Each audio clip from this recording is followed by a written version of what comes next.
وذكر فإن الذكرى تنفع المؤمنين۔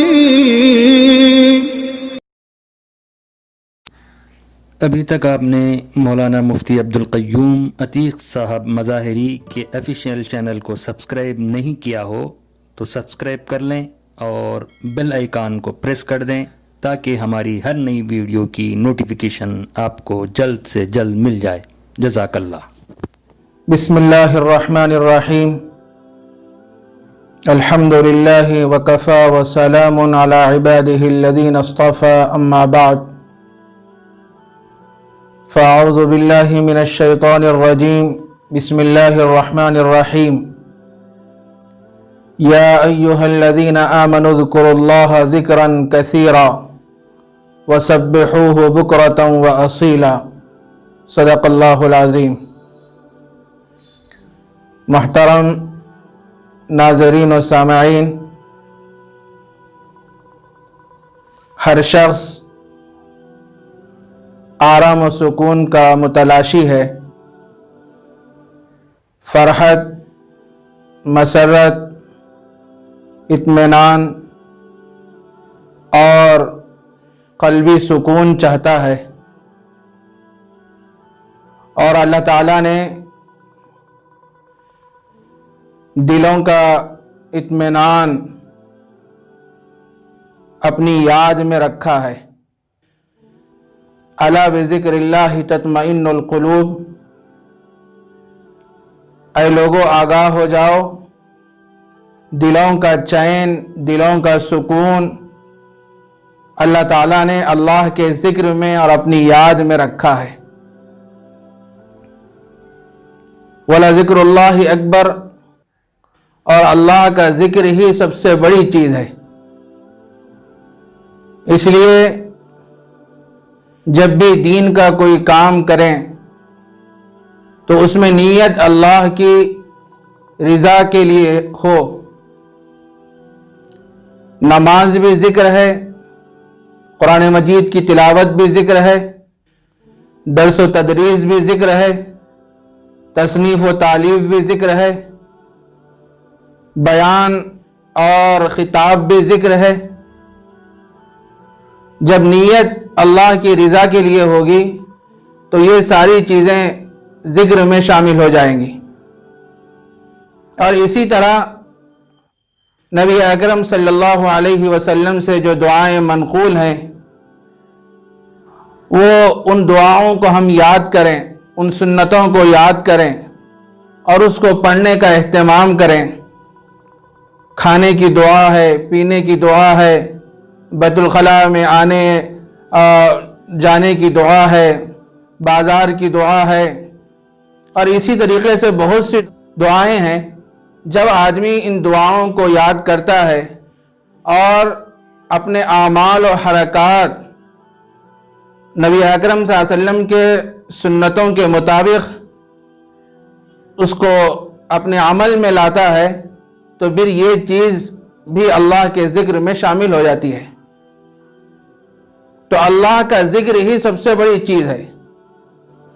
اگر ہم دل کا چین اور سکون چاہتے ہیں تو کثرت سے ذکر اللہ کا اہتمام کریں۔ یا ایھا الذین آمنوا اذکروا اللہ ذکرا کثیرا۔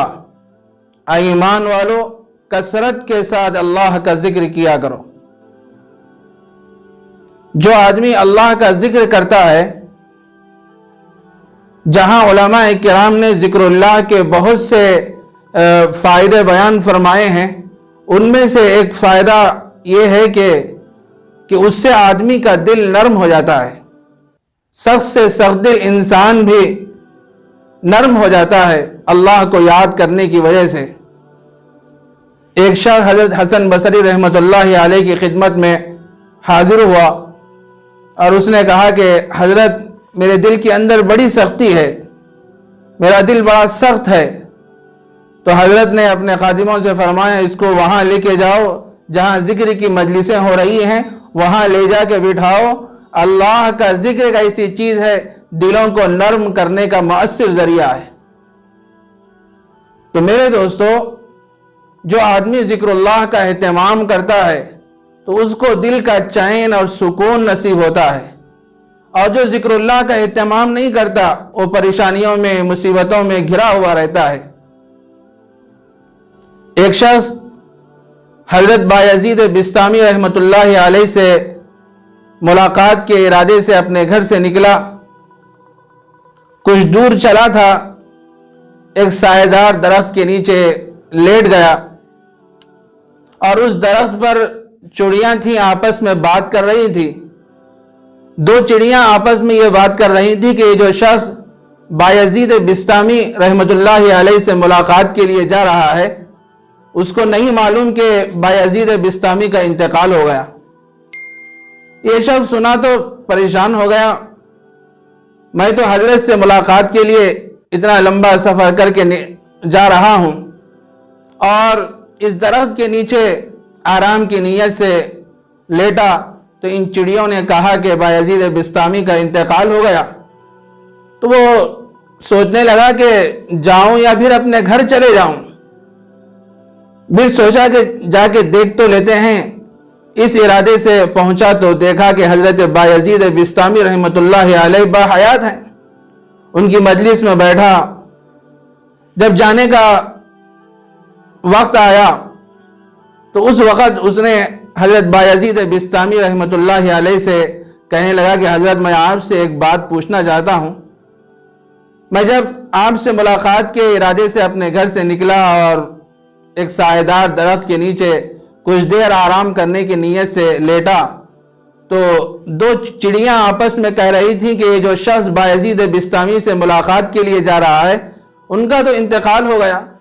میں سنا تو پریشان ہو گیا، لیکن پھر میں آپ کی خدمت میں حاضر ہوا تو دیکھا کہ آپ باحیات ہیں اور واعظ و نصیحت کر رہے ہیں۔ اتنا سننا تھا، حضرت بایزید بسطامی رحمۃ اللہ علیہ چونک گئے۔ اس کے بعد اس شخص سے فرمانے لگے، بھائی ذرا یہ تو بتا دے وہ کس دن کا اور کس وقت کا واقعہ ہے؟ تو وہ شخص کہنے لگا کہ حضرت فلاں دن کا یہ اور فلاں وقت کا واقعہ ہے۔ تو اتنا سنتے ہی حضرت بایزید بسطامی رحمۃ اللہ علیہ نے اس شخص سے فرمایا، اے میرے بھائی، چڑیوں نے سچ کہا، درست کہا، صحیح کہا۔ اس وقت کچھ دیر کے لیے میرا دل اللہ کی یاد سے غافل ہو گیا تھا، اور دل کا غافل ہو جانا گویا دل کا مردہ ہو جانا ہے۔ چڑیوں نے سچ کہا، درست کہا۔ میرے دوستو، حضرت بایزید بسطامی رحمۃ اللہ علیہ کا دل تو کچھ دیر کے لیے اللہ کی یاد سے غافل ہو گیا تھا، اور ہمارے دل کا کیا حال ہے؟ ہم اللہ کی یاد میں مصروف نہیں رہتے اور ذکر اللہ کا اہتمام نہیں کرتے۔ تو کثرت کے ساتھ ذکر اللہ کا اہتمام کرنا چاہیے۔ ذکر اللہ کے دو فائدے ہیں۔ پہلا فائدہ تو یہ ہے کہ جب آدمی ذکر کا اہتمام کرتا ہے تو جو دل ناپاک ہے وہ پاک ہو جاتا ہے۔ جب اس پر مداومت کرتا ہے، پابندی کرتا ہے، تو اس کے اندر، اس دل کے اندر روحانی کمالات پیدا ہوتے ہیں۔ اس کی مثال یوں سمجھ لیجئے، جیسے بعض جو اطباء ہوتے ہیں، جب ان کے پاس کوئی مریض پہنچتا ہے تو ایک حلوہ تجویز کرتے ہیں۔ جب وہ حلوے کو استعمال کر لیتا ہے تو اس کے نتیجے میں وہ بیماری ختم ہو جاتی ہے۔ پھر اس کے بعد وہاں وہ شخص پہنچتا ہے تو پھر وہ حکیم پھر وہی حلوہ تجویز کرتا ہے کہ تم اسی کو استعمال کرو، یہ تمہارے لیے تقویت کا ذریعہ ہے۔ تو میرے دوستو، ایک ہی حلوہ ہے لیکن دو طریقے سے فائدہ پہنچا رہا ہے۔ اسی طرح جو آدمی ذکر اللہ کا اہتمام کرتا ہے تو اس کا پہلا فائدہ تو یہ ہے کہ جو دل گندا ہے، ناپاک ہے، ذکر اللہ کے ذریعے سے پاک ہو جاتا ہے، اور جب اس پر مداومت اختیار کرتا ہے تو اللہ تبارک و تعالیٰ اس دل کے اندر روحانی کمالات پیدا کرتے ہیں۔ تو ہم سب کو کثرت کے ساتھ ذکر اللہ کا اہتمام کرنا چاہیے۔ اللہ ہم سب کو عمل کی توفیق عطا فرمائے۔ وآخر دعوانا الحمدللہ رب العالمین۔